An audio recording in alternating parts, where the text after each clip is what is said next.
Hey guys, আসসালামু আলাইকুম, welcome back to my channel. আজকের রেসিপি হচ্ছে ফ্রেঞ্চ টোস্ট। তার জন্য এখানে আমি পাউরুটিটা একটু মোটা করে কেটে নিচ্ছি। এটা কিন্তু আমারই বাসায় তৈরি করা পাউরুটি।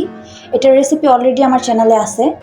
তো এইখানে আমি বেশি কিছু উপকরণ দিইনি। এখানে শুধু দুধ, ডিম, তারপরে হচ্ছে গিয়ে চিনি, আর হচ্ছে একটু ভ্যানিলা ফ্লেভার।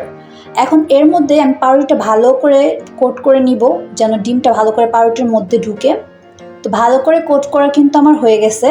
এখন একটা প্যানের মধ্যে আপনারা চাইলে বাটার দিতে পারেন। আমি এখানে তেল দিয়ে দিছি।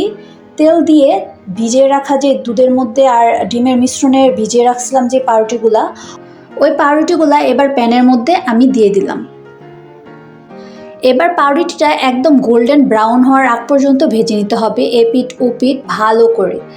আমার এক পাশ হয়ে গেছে, এখন আমি উল্টে দিচ্ছি আরেক পাশ এরকম গোল্ডেন কালার হওয়ার জন্য।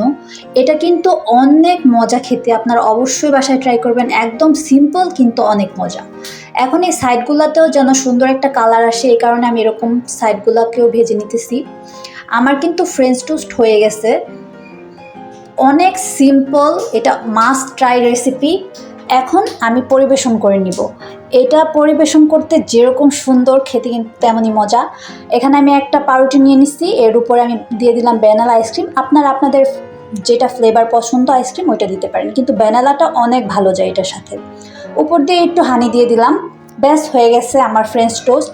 এই রেসিপিটা যদি আপনাদের ভালো লাগে তাহলে অবশ্যই আমার চ্যানেলকে সাবস্ক্রাইব করুন, এবং আরও এরকম রেসিপি পাওয়ার জন্য আমাকে কমেন্ট করুন। সবাই ভালো থাকবেন। আল্লাহ হাফেজ।